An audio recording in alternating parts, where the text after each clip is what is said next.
Hey everybody, welcome back to SkyLine, here to review some Arsenal action as we win 3-1 against Burnley away from home on the final week of the Premier League. And Manchester City wins the Premier League yet again, back-to-back champions.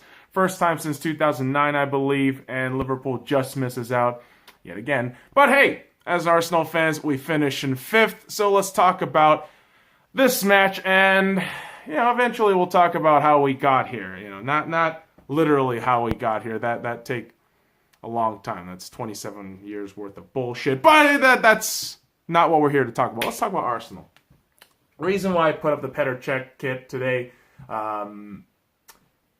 he's going to retire at the end of the season. And today was the final match of the Premier League.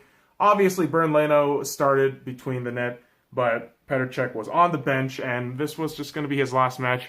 Well, at least to, honor, how much of a service he's done for the Premier League as a goalkeeper. I figured I'd put this up, and if it was up to me, and based on the performance of who I should have, put on here today, is obviously Aubameyang. But again, we put up the Aubameyang kid way too much.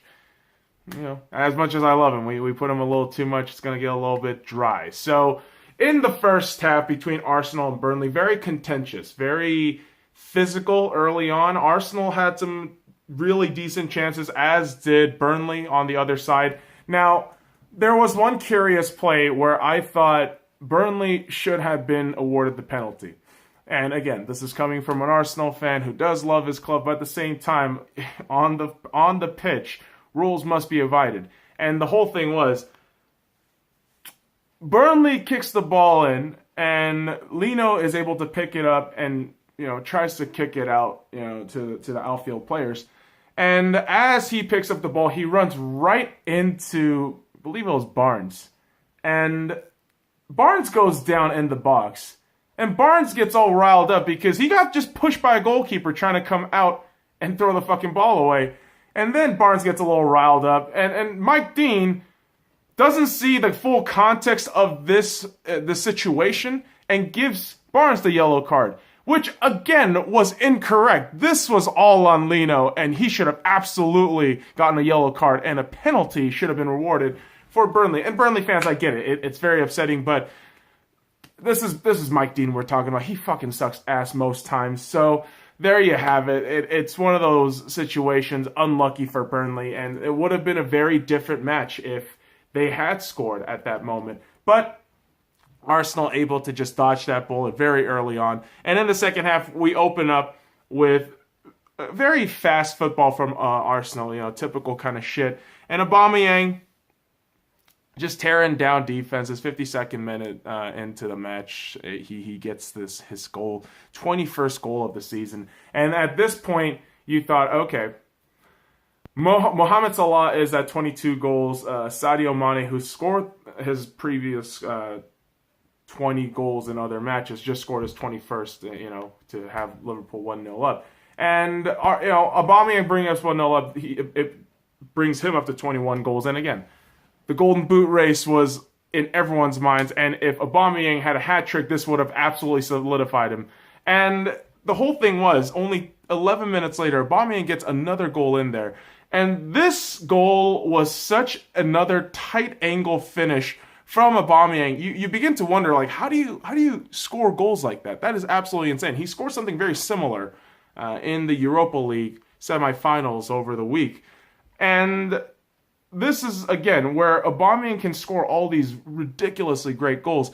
He missed an absolute sitter a couple minutes later to cap off the hat trick, and really that would have made the absolute difference. But again, Aubameyang misses an absolute sitter, and lo and behold, Burnley is able to get back on this game, despite the fact that Lino had a very, very great game today. I thought he was very aware, able to just get the balls out of place. He actually did a bit of a fucking Beckenbauer move, if I'm not, copying the analogies made by MSNBC. But yeah, there was a lot of dribbling done by Lino, which was a bit worrying, but he was able to beat off the defender, which sounds very awkward, but you know what the fuck I mean, kids. And so Arsenal concedes a goal only 2 minutes after Aubameyang gets his goal in there, and who the fuck do you think it is? It's Barnes. It's Barnes who gets the goal. 2-1 game. And at this point, for Arsenal, it was, let's maintain this lead and try to get Aubameyang the hat trick so he gets the golden boot. And every opportunity, it just fizzled out, or it just went wide. Just went wide in front of Heaton.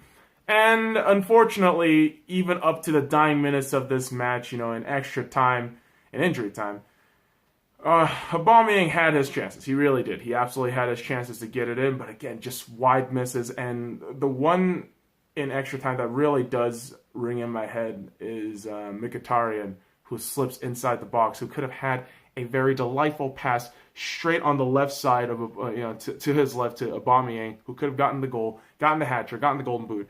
But Arsenal is able to cap this victory off with an Eddie Nketiah goal, 90th minute and 4 minutes into injury time. So the young 19-year-old gets the goal to cap off Arsenal's Premier League campaign of the 2018-19 season. And Arsenal finishes 5th overall, just right below Tottenham at 70 points. I believe Tottenham had 71 points. And so there's a lot of things to unravel with Arsenal at the Premier League. And obviously, once everything is over and done with, I'm going to go ahead and review every aspect of Arsenal football. But this Premier League season has been relatively disappointing. There have been results where we should have absolutely won, or we should have gotten at least a point. But sometimes we tend to falter like that. And so Arsenal ends another campaign, ends another season, and for us, Arsenal fans, we know this isn't the end of the road for us. May 29th is another fucking day where we can go out there and rewrite our own destinies. We can absolutely do it, right? We can go to the Europa League final. We can face Chelsea. We can beat them. And if we do, we lift up a European Cup and we're back in the Champions League. So boys and girls, Arsenal fans, let's join together and hopefully Arsenal can pull a victory out of their asses real soon. So follow me at the Sky Lounge and all the links in the description below. Like, comment, subscribe for more daily content. Now fuck off.